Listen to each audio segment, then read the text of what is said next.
Olá, eu sou o Felipe Palhares e esse é o Privacy by You, o nosso programa de entrevistas aqui do Privacy Channel. Como você já sabe, a ideia desse programa é a gente bater um papo mais intimista com as pessoas que estão liderando a área de proteção de dados e privacidade no Brasil, os profissionais que realmente são referências.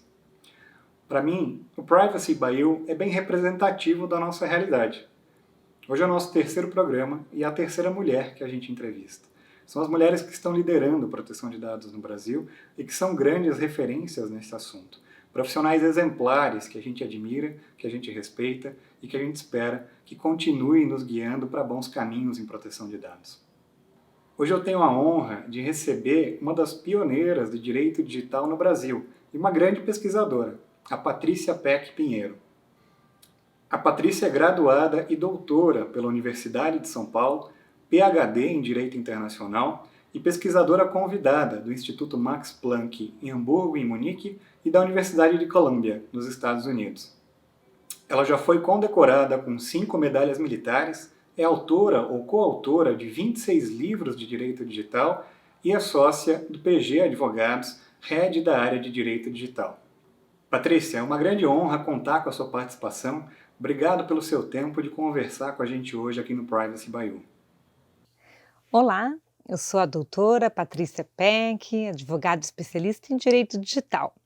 Primeiro, eu queria agradecer a iniciativa do Felipe Palhares, super legal de estar aqui, assim, respondendo essas perguntas, né? E poder participar, né, dessa agenda do Privacy by You.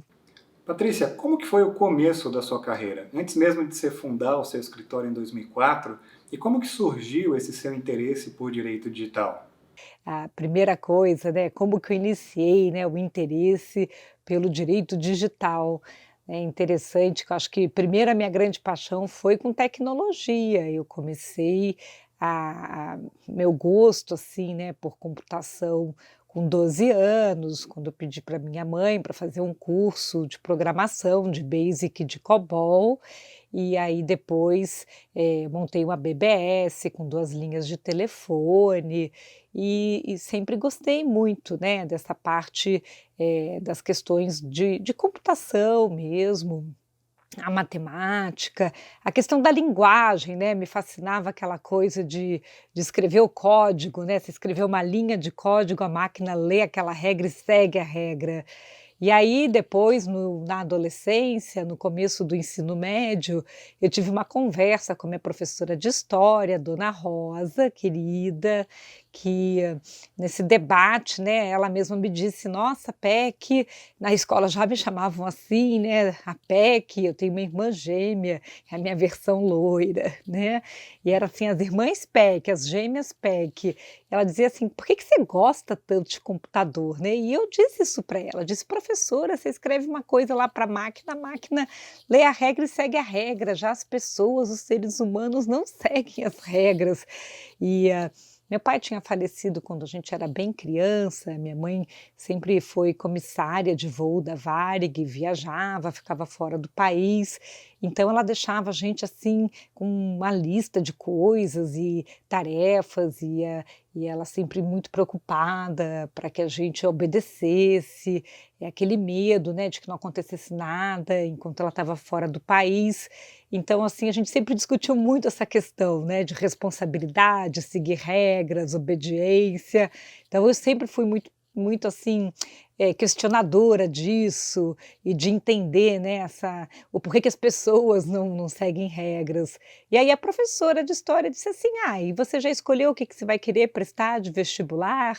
Eu estava ali com 16 anos e eu disse a ela: "Não, não sei ainda". Eu realmente gostava muito, né, de computação, já estava desenvolvendo um site chamado Urbanoide e tudo, com meu irmão caçula, e aí ela disse: "Eu acho que você devia fazer a faculdade das regras". E eu disse: "Qual faculdade que é essa?". Ela falou: "De direito". E aí então eu acabei prestando para fazer a faculdade de direito. Em 2004, você fundou o Patrícia Peck Pinheiro Advogados, que existiu por mais de 14 anos. Como que foi abrir o seu próprio escritório e se dedicar para uma área pouco explorada até então como direito digital? E qual que foi o maior desafio que você enfrentou nesse período na sua prática própria? Então, com relação à questão de ter fundado, né, o próprio escritório, né, o Patrícia Peck Pinheiro Advogados, em 2004, né, e trazido aí essa possibilidade de trabalhar com direito digital no mercado, né, como que foi isso, esse início, essa dedicação. Eu sempre lembro, né, que os colegas diziam: "Nossa, Peck, mas você vai trabalhar só com isso, só com direito digital?", né, e muitos nem sabiam direito o que que era isso, dizia: "Olha, o direito digital é o upgrade do direito", né, ele começa com essa questão do direito relacionado à tecnologia, né, o desenvolvimento do que eles chamavam de computer law, dos anos 80 nos Estados Unidos, que depois virou o cyber law dos anos 90 por conta da internet, mas que nos anos 2000 já virou esse digital law, né, que seria o direito da sociedade digital, né, que é a digital economy, digital society, digital generation, digital regulation, né, ou seja, tudo na sociedade dos dígitos, de 0 e 1. Quando eu comecei, né, eu disse assim: "Ah, eu realmente gosto muito da questão técnica", então, e como eu tinha essa facilidade, até por ter feito cursos de computação, eu foquei mesmo, nessa necessidade, como eu fazia, idas em feiras, né, de informática, como a Condex, a Fenasoft, frequentava algumas associações, como a Sucesso de São Paulo, né, então, conheci alguns gestores de TI, e aí eles diziam: Você olha o contrato para mim então? Porque, é tão difícil achar um advogado que entende desses termos". Na época eles precisavam de contrato de hospedagem, contrato para desenvolvedora de software, havia também aquela questão dos registros dos domínios, para proteção de marca, e muitos estavam em empresas que queriam, já se lançar na internet, então fazer uma loja virtual, ainda estava tudo, né, nesse estágio inicial, né, os bancos com o banco Bankline, que era o banco discado e tá, então eu acabei tendo essa oportunidade de conquistar os primeiros trabalhos com a clientela inicial, por trazer o diferencial de conhecer um pouco mais da parte técnica e então ir para essa parte de contratos. Eu sempre fui apaixonada por contratos, né, aquele direito entre as partes, faz a lei entre as partes, e exigia uma redação com um pouco mais de conhecimento, de regras de negócio, de glossário de termos técnicos, de pensar o que que eu tenho que entender que possa acontecer nessa relação para proteger os 2 lados, né, e já ter uma visão até mais, conciliatória, né, porque essas partes se brigarem e pararem no tribunal, o juiz não vai nem entender do que eles estão falando nessa contratação, né, então vamos tentar fazer, eu já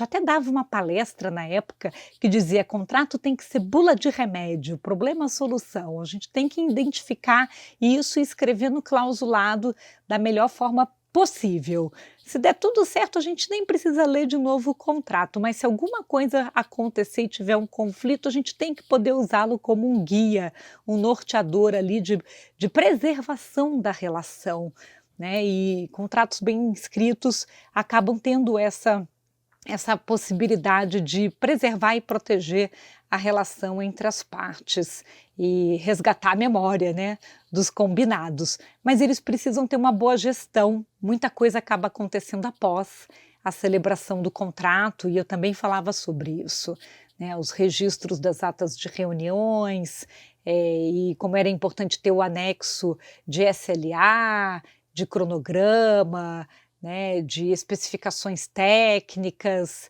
então isso foi o que mais ajudou o começo do escritório, além de pensar alguns produtos como blindagem legal do e-business, do comércio eletrônico, que ninguém oferecia isso, fazer uma política de segurança, de informação, né, foi mais ou menos, por aí que tudo começou. Em 2018, você decidiu fundir o seu escritório com o Pires Gonçalves Advogados. O que que te levou a essa fusão? Qual que foi o motivo por trás dessa decisão? Aí, logicamente, né, natural, passados muitos anos, 2014, praticamente assim, 2004, desculpa, né, até o Brasil é um desafio, né, você crescer com uma marca jurídica nova, muitos desafios, formar equipe, formar carteira, clientes.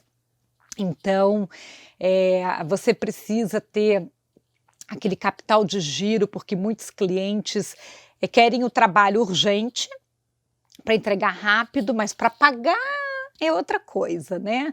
Vai demorar para pagar, tem empresas mesmo grandes que levam 60, 90, 120 dias para fazer um pagamento de um trabalho que foi entregue em 10 dias. Então, esse descompasso, né, entre o tempo para você entregar um trabalho e o tempo para você receber, faz muita diferença no planejamento de um escritório, de uma banca. Então, significa que quando você cresce, você tem muito trabalho, tem que ter uma equipe grande, isso significa também ter que ter um bom capital de giro ali para poder manter aquilo tudo. E aí, reter os talentos, ter todo um plano para isso.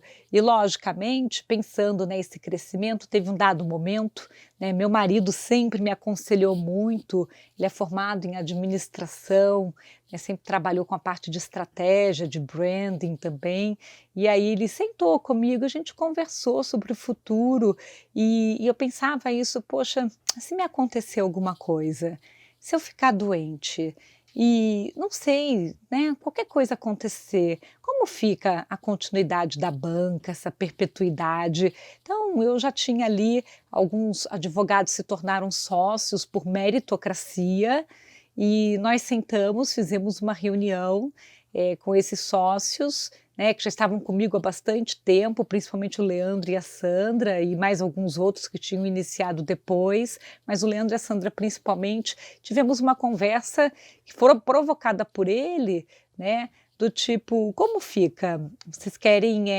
essa perpetuidade, esse crescimento, que a banca vá além de vocês, ou é para ser aquela boutique que então vocês, assim, têm que decidir, porque ou vocês já estão muito grande para o tamanho da boutique ou ainda muito pequenos para poder ter esse lastro, essa perpetuidade". E eu tinha uma vontade de, sabe, exporte Brasil, internacionalizar, trazer mais talentos, tanta gente dizendo: "Ai, Peque, eu queria poder estar no escritório, me contrata, me chama, tá".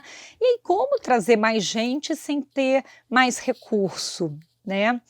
E aquele sentimento também de participar de uma concorrência, e aí aquela conta daquele cliente que tudo a ver com a gente não ganhar a conta porque, ai, vai de repente para um escritório porque ele tem mais advogados, só por isso. Não porque ele entende mais do know-how técnico, do assunto do direito digital. Então dava aquele sentimento assim: "Ai, a gente perdeu para eles por causa de tamanho? Será? Só por causa disso? Esse é um critério?". Mas é, né. Então, aí teve uma decisão e ela aconteceu, isso tudo foi um debate de 2012 a 2014, começamos todo um planejamento de governança, né, e fizemos todo um trabalho com a Laura da Salem, né, super legal. E aí, quando contratei o André Porto Alegre para fazer uma identificação no mercado, com quem que a gente deveria se juntar. Mas antes disso acontecer, primeiro eu mesma tentei incorporar alguns outros escritórios menores, dizendo: "Ah, então vamos ficar maior? Vamos ficar grande?". Aí eu chamei, assim, escritórios que eram menores, né, que tinha 1/3 do nosso tamanho, e que tivesse só 2 ou 3 sócios advogados, menores que a gente. "Ai, você vem, você quer vir incorporar?". Eu chamava, falava assim: "Imagina que a gente é um porta-aviões e a gente quer trazer os aviões do direito digital, quem são os melhores". E olha que difícil, viu? Porque às vezes os advogados, eles não têm muita visão de negócios, né, como estrategista, de pensar business, acaba ficando uma coisa, às vezes até meio do ego: "Ah, só vou juntar se eu tiver meio a meio". Eu falei: "Como assim meio a meio, gente? A gente tem um monte de sócio, como é que eu vou ficar dando meio a meio?". Não é verdade? E o que que você está trazendo? Se eu já estou fazendo 5 milhões e você faz 1 milhão, como é que vai ser meio a meio? Eu não estou entendendo essa conta, não é? Então, né, as pessoas têm que entender que às vezes, assim, você junta para junto fazer mais e é bem melhor você ter, né, 5% de muito mais do que você ter meio a meio do que você faz hoje. Você ter meio a meio de 1 milhão, né, que é isso? Você pode fazer 20 milhões, né, que conta que a pessoa está fazendo? Bem, e aquela ideia de que, ai, a placa na porta, tá, acho que não é por aí. E eu tinha visitado colegas que têm escritórios na Europa, eu morri de inveja. Sabe, eles têm marca fantasia, esse colega com escritório chamado Timelex. Sabe, colegas com escritório que são até abertos em bolsa, grupo econômico, escritório pode ser sócio com uma empresa de outras empresas e tá, fazer holding. Falei: "Gente, olha que maravilha!". Eu senti que a gente está tão ultrapassado no Brasil, tão ultrapassado, sabe. É uma visão tão pequena que nós temos, nós mesmos fazendo todo um direito societário para os outros e a gente não aplica para nós mesmos, nas sociedades de advogados. E isso deu uma frustração. Então eu disse: "Olha, quer saber? Então, eu mesmo então vou fazer a fusão, né, já que eu não consigo incorporar os outros, eu vou ser incorporado, né, porque mais fácil então eu mesmo negociar". Então sentei com o sócio e disse: "Gente, vamos crescer? Vamos, então vamos". Então aí foi feita essa seleção, né, conversei, acho que foi mapeado 13 bancas, mas tinha uma lista de pré-requisitos, tinha que poder levar a equipe toda, tinha que seguir uma carta lá de princípios, não podia ter problema de muita incompatibilidade de carteira de clientes, tinha que querer priorizar a tecnologia, transformação digital, tudo isso, né. Então imagina que não foi moleza. E aí levou, quase 2 anos, aí juntamos, né, achamos ali o Pires e Gonçalves, que é o PG, para fazer a fusão, e aí acreditar, né, nessa possibilidade de um sonho, de uma visão mais empresarial, jurídica, e torcer, né, para esse crescimento, para dar certo, e continuo acreditando nisso. E fazer crescer o direito digital, que para mim a gente está vivendo já, estamos fechando a 5ª onda do Schumpeter indo para a 6ª onda, e que só vai dar direito digital, inteligência artificial, 5G, 6G, smart cities e vamos nessa, é o mainstream. Você que é uma profissional pioneira na área de direito digital, quando você teve o seu primeiro contato mais profundo com proteção de dados, você já imaginava que essa seria uma das grandes preocupações do futuro? Então, sobre a questão de proteção de dados, né, se eu imaginaria, né, que seria, assim, um tema tão relevante. Bem, Felipe, eu acho que eu posso dizer para todos aqui que sempre achei, eu acho que esses pilares, né, privacidade e segurança, sempre, são pilares, assim, fundamentais de sustentabilidade da nossa sociedade.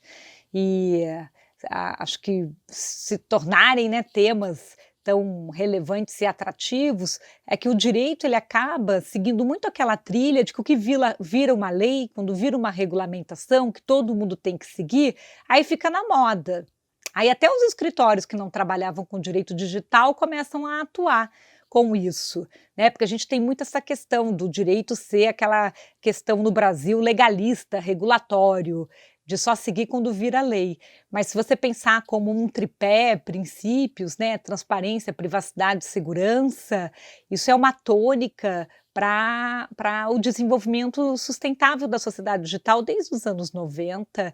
Tem muitas obras que já falavam disso, tanto é que as instituições mais preocupadas com essa temática, ainda mais na linha dos direitos humanos, já vinham com isso, praticamente nas constituições federais de muitos países, né, isso é um tema praticamente celebrado ali, depois de Segunda Guerra Mundial em diante, e com o crescimento dos direitos civis, dos direitos humanos. Então, eu senti que nós íamos ter um grande boom nesse tema, quando eu comecei minha pesquisa do doutorado, eu entrei no doutorado na USP, né, ali na 2014. E aí em 2015 eu estava fazendo as pesquisas já para o tema, né, sobre a propriedade intelectual das bases de dados na inteligência artificial, e eu já estava me deparando com isso, né, com a questão de se o acesso aos dados deveria ser livre, se deveria ter propriedade intelectual sobre bases de dados, olhando diretiva europeia sobre isso, a legislação de propriedade intelectual, e aí olhando as questões de privacy, né, de privacidade dos dados pessoais. Então, eu olhei a Diretiva 46 de 95 e aí bati nas discussões em cima do GDPR e fui depois, em 2017, de 2016 e 2017, na pesquisa do doutorado, quando eu fui para a Alemanha, eu fui entrevistar, né, o Nicolas, do partido The Greens, lá em Bruxelas, e ele me contou tudo isso. E aí eu voltei com a cabeça assim, eu virei no escritório e disse para os meus sócios, eu falei, gente, esse negócio vem com tudo, vamos nos preparar. E aí eu fiz uma reunião com um cliente em 2017, é um cliente matriz francesa, já super preocupado, porque o GDPR ia entrar em vigor em 2018, tanto é que no começo do ano de 2018 o escritório promoveu um evento, salvo engano foi fevereiro de 2018, só sobre o GDPR, acho que fomos um dos primeiros escritórios a promover isso e trazer esse parceiro da Bélgica para falar sobre o tema, e fiz um evento com a Febraban, fiz evento com outras instituições, né, para falar disso ali já de 2018. Então foi ali que começou nossa metodologia de trabalho sobre essa temática e agora vem que não para mais. Como que é um dia normal de uma sócia de um grande escritório, ou ao menos como era antes da pandemia? Qual que é a rotina de uma das principais líderes e profissionais dessa área? Olha, uma rotina, né, de uma sócia, acho que de um escritório, de uma banca, eu acho que, assim, no meu caso, eu sempre fui de botar a mão na massa, né, então minha rotina, eu falo com equipe todo dia, eu falo com cliente todo dia, eu atuo no front, né, então, prospecto, tiro pedido de trabalho, tenho agendas que são de gestão, com financeiro, com RH, tenho agendas relacionadas à inovação, a pensar o que que tem por aí. Eu tenho que separar na minha semana, a minha secretária bloqueia pelo menos uma manhã na semana para eu ler, para eu estudar, porque a gente não pode ficar só em agenda, agenda, agenda comercial e deixar de estudar, né. O líder, o head, ele tem que ter aquela cabeça de protagonismo, de estudar também, né. Então, eu mesmo faço uma reunião, que é praticamente quinzenal, com os gestores, uma mensal geral de equipe, de produção, para falarmos geral de trabalhos, do que está acontecendo. E, além disso, eventualmente também todo advogado da equipe pode fazer brainstorm comigo, então ele busca, né, ele agenda comigo um brainstorm do trabalho, um tire dúvidas. Em alguns assuntos e alguns tipos de temas, a conversa é comigo, né, então assuntos quando eles envolvem um tema muito novo que o escritório ainda não está bem solidificado na tese, aí conversa comigo para a gente poder validar o pensamento. Tem sido assim com temas polêmicos que vêm surgindo, foi assim por bastante tempo com contratação digital, foi assim por bastante tempo com as nossas discussões sobre questão de fake news, né? E com proteção de dados, volta e meia, quando tem alguma pergunta que não está ainda bem, digamos, definida assim dentro da nossa visão, né? Porque a gente é provocado pelas dúvidas dos clientes. Quando o assunto envolve inteligência artificial é sempre comigo, né, eu acabo liderando essa linha de pesquisa dentro do escritório, a gente se divide, né, abaixo de mim tem os sócios gestores com frentes, com temas, então cada um tem assim a sua expertise, aquele que tem mais um tema, outro tema, assim a gente consegue estar sempre se dividindo nos estudos e somando, né, isso é uma questão muito importante.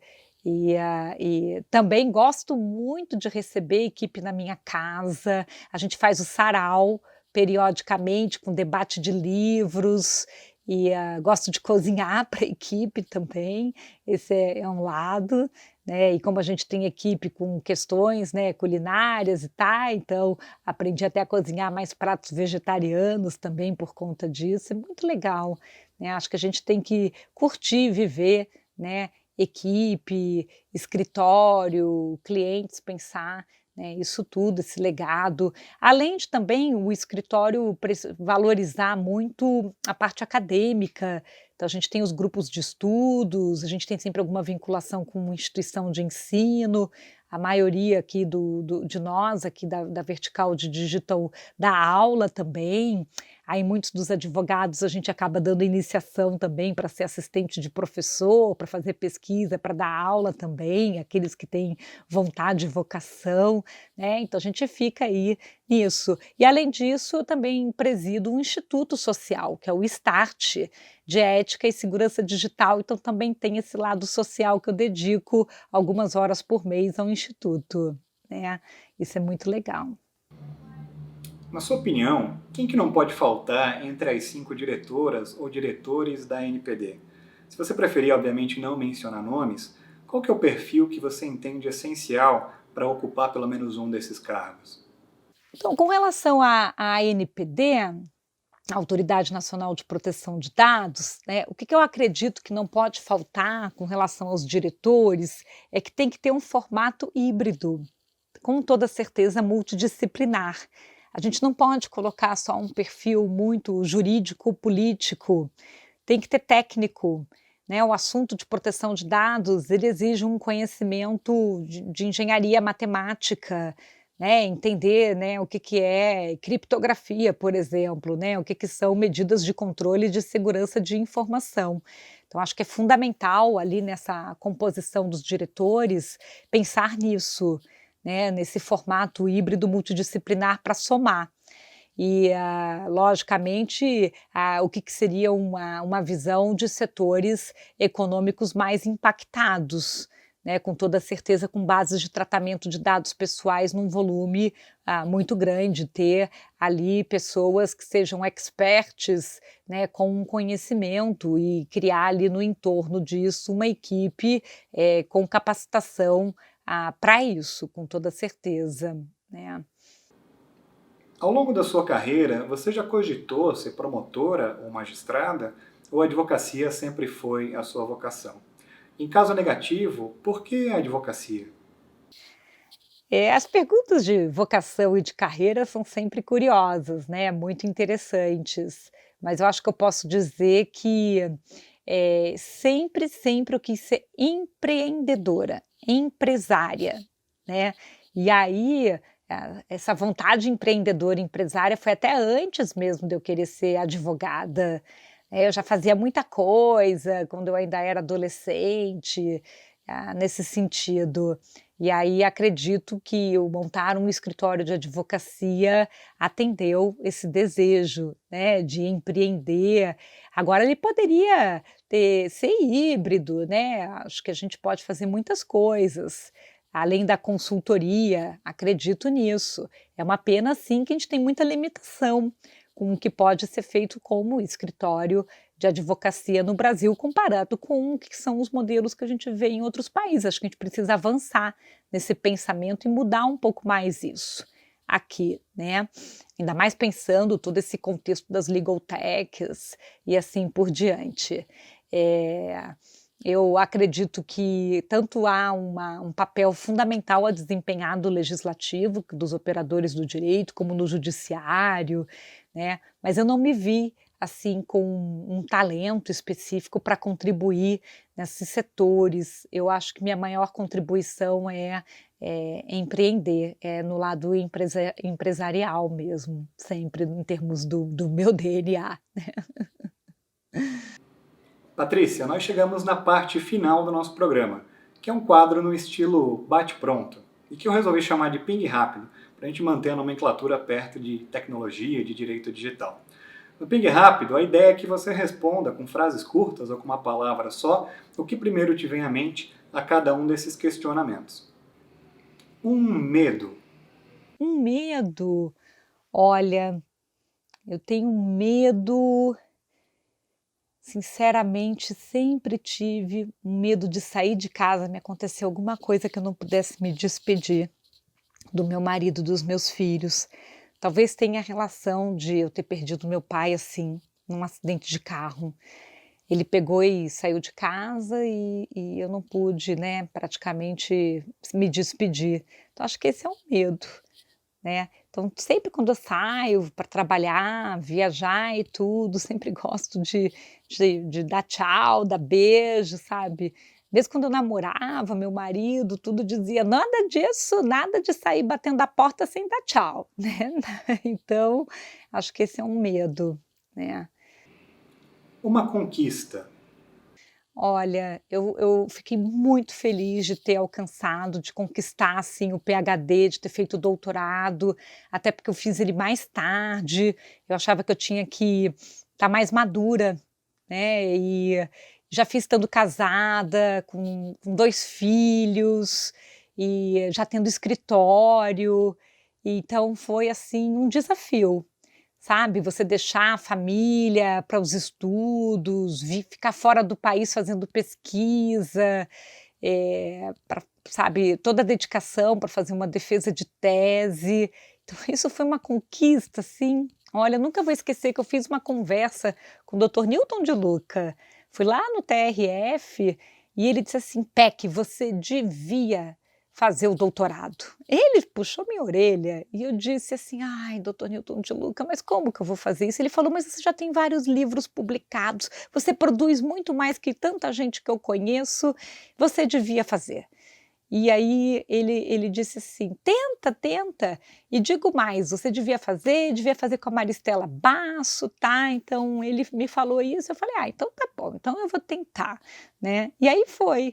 E assim, eu dou essa dica aqui para todos, sabe, vai atrás, acho que a gente nunca tá velho e nem com a vida tão complicada assim, acho que dá para fazer sim, se dedicar, exige uma disciplina danada, mas é possível. Isso foi uma grande conquista. Fiquei muito feliz. Um robô. Um robô? Então, gente, olha aqui, eu adoro a Ada, é a minha robô, né. Ela também tem esse amigo aqui, né. Então, Bluetooth connection successful. né, então, assim, adoro meus robôs, né, se eu pudesse, teria vários, eu penso uma casa do futuro ainda com muitos robôs, né, então isso é uma coisa bem legal. Acho que a gente tem que aprender a conviver, vamos ter que pensar muito ainda sobre a ética e tá, dos robôs, e não sei se a gente ainda vai prender robô, né, o que que vai acontecer, mas é uma coisa para a gente refletir com toda certeza. 2020 está sendo o ano de. Olha, 2020 está sendo um ano de, acredito, quando a gente pensa o isolamento, acho que o isolamento faz a gente ter reflexão, né, ter mais essa introspecção. Tá sendo um ano que eu estou curtindo muito mais, inclusive a minha própria casa, porque eu sempre fui uma pessoa de ir 3 vezes por semana para o aeroporto, e eu estou aprendendo também como que é possível fazer as coisas muito mais remoto. Reunião com cliente, as próprias palestras live, né. Acho que essa valorização do próprio espaço, da casa, esse encontro consigo mesmo, está sendo um ano muito interessante nesse sentido. 2021 será o ano de. E 2021 acredito que vai ser aquele ano mais expansivo do para fora. Se 2020 está sendo o para dentro, né, esse encontro consigo mesmo, essa introspecção, por conta do próprio isolamento social, talvez 2020 a gente se torne aquele ano expansivo do para fora. Eu já estou com convites para dar algumas aulas em universidades fora do país, como Göttingen na Alemanha, Coimbra, né, lá em Portugal, por conta da minha tese do doutorado, né, então acho que vai ser esse ano mais o para fora, mais o internacional. Um livro. E eu sei que essa deve ser difícil para você que tem milhares de livros.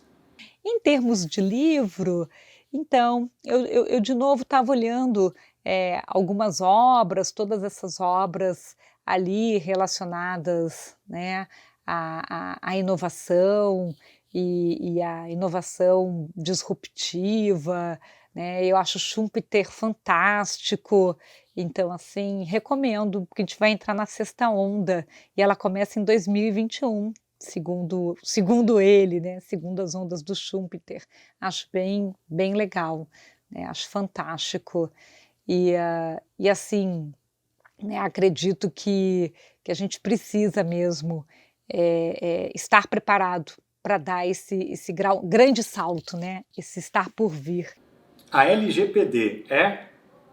Né, a LGPD, eu acho que ela não é uma lei apenas, eu acho que ela é uma prática de governança, ela é essencial para a sustentabilidade, ela é uma demonstração, né, de que a instituição está pronta para tratar os dados de forma transparente, protegida, segura e respeitando direitos humanos. Eu acho que isso que significa a LGPD com toda certeza, né, acho que está bem por aí, né. LGPD sem a NPD é? E LGPD sem a NPD, eu acho que fica incompleto, ainda mais se o Brasil quer alcançar um nível de adequação com o GDPR, né, acho que é fundamental, precisa ter de verdade essa completude aí, né. Patrícia, eu quero mais uma vez te agradecer por topar participar desse projeto, por nos ceder um pouco do seu tempo e por compartilhar com a gente um pouco da sua história e da sua trajetória. Foi realmente uma honra poder conversar com você, poder conhecer um pouco mais dessa jornada, de como que você se tornou essa referência e, de fato, conhecer um pouco mais de você. Obrigado por participar e fica à vontade para deixar umas últimas palavras, se você quiser. Bem, a gente vai chegando para o final, né, acho que vai chegando nesse Privacy, by espero que tenham gostado. Felipe, agradeço de novo essa oportunidade desse bate-papo e que a gente possa estar mais aí, junto, trocando ideias, compartilhando conhecimento, né. Agradeço a oportunidade e sei que você também está produzindo muita coisa, eu mesma também estou com um curso online agora de proteção de dados, espero que o pessoal possa se atualizar, se capacitar e vamos seguindo juntos, né, disseminando aí e trazendo mais, multidisciplinaridade para o direito, acho que a gente tem ainda muito trabalho a fazer. Muito obrigada. Esse foi o Privacy by You. Obrigado pela sua audiência, obrigado por nos acompanhar até aqui nesses 3 episódios. E se você quiser ver alguém entrevistado aqui, deixa a sua indicação na caixa de comentários ou me manda uma mensagem que a gente corre atrás e tenta fazer acontecer. Até a próxima!